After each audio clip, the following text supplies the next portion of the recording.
Hi darlings, long time no video. I understand that it has been at least 2 weeks since my last video, and quite a lot has happened in that short period of time.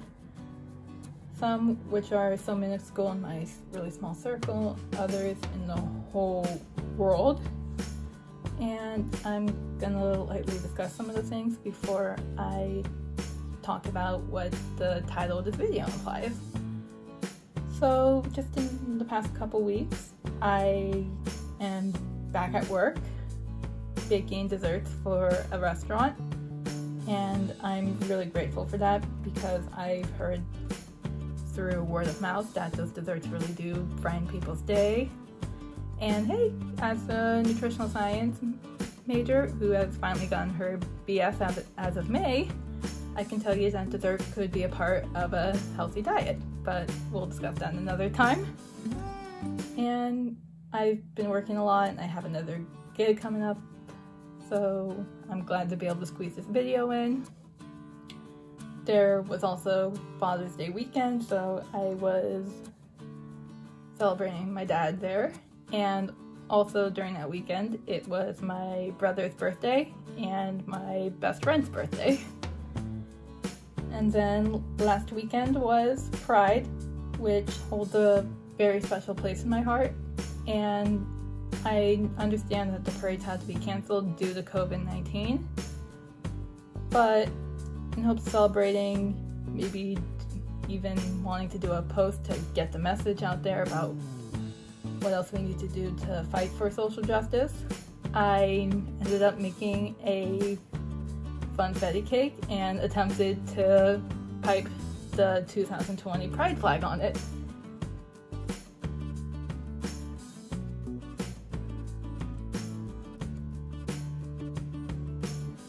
Yeah, it wasn't easy, but it's still practice.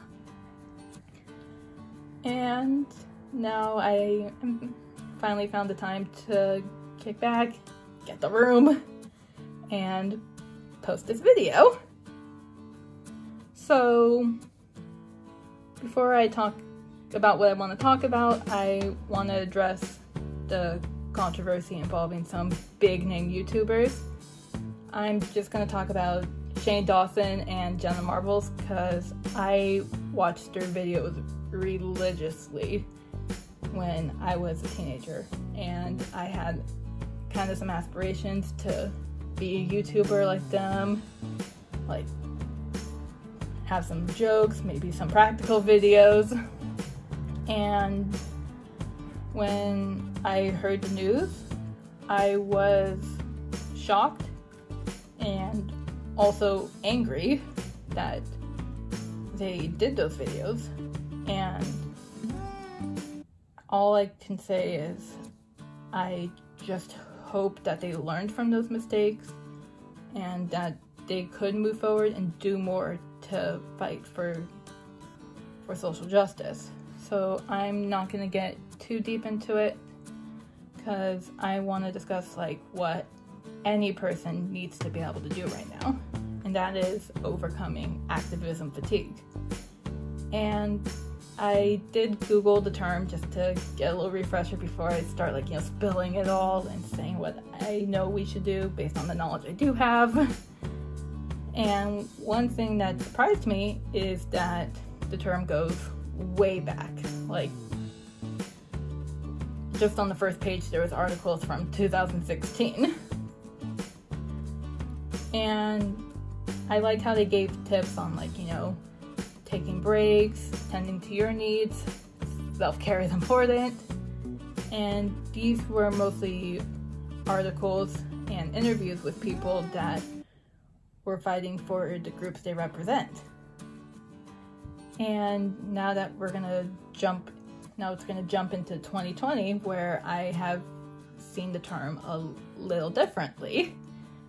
And on Instagram, I've seen posts about activism fatigue, and they were addressing it towards white people who have been posting and talking about Black Lives Matter. And one thing I found really interesting was how they said if you're experiencing activism fatigue and you're white, that's a privilege.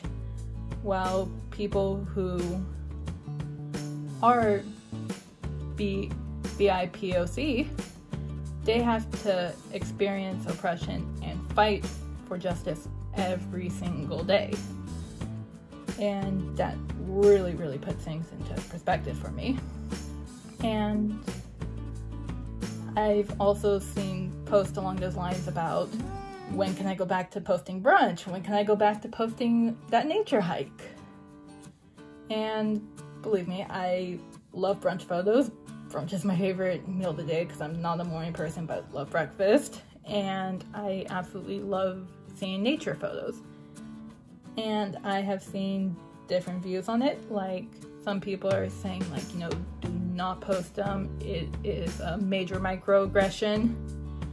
It's disregarding what's currently going on and you're just showing how you're benefiting from privilege. While others were saying, like, as long as you are doing what you can to continue fighting for social justice, like signing petitions, sending emails, protesting, sharing stories, then it's okay. So I honestly don't know.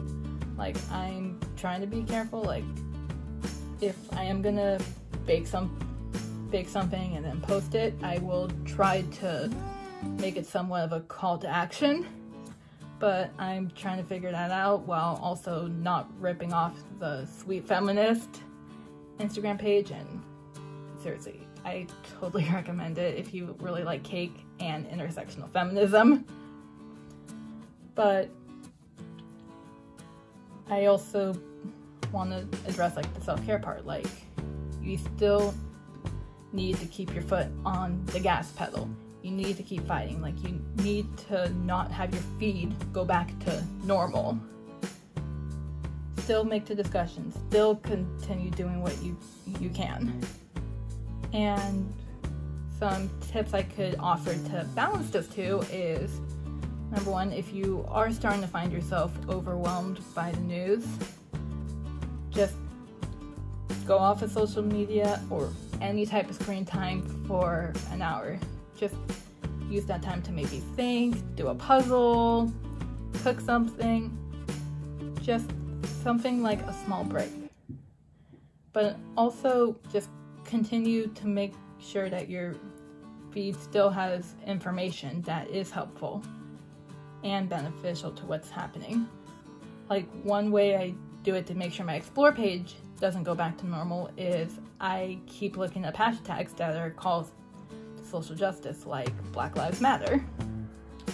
And I look under the hashtag at least every single day to find posts that I feel like are really important, that I need my friends, family, and followers to know about. And that's one way to make sure the messages and the fight continue. And I know there's the question, when can I go back to posting brunch? And when do things go back to normal? But let me tell you, I do not want things to go back to normal. I want better. I want to see reform. I want to see oppressed groups be able to do everyday things like run errands and not have to fear for their life. So, yes, we don't want normal, we want better. So that's my 2 cents on everything that's going on. I know I probably didn't cover a whole lot, barely scratched the surface, so feel free to leave comments on ways to improve activism, and same rules apply. Negative comments, I will donate $1, and this week the charity will be Black Lives Matter again. So, as we know, COVID is still going on. Stay home as much as you can, practice social distancing, and wear a mask while you're in public. It is not that hard. Stay safe, darlings.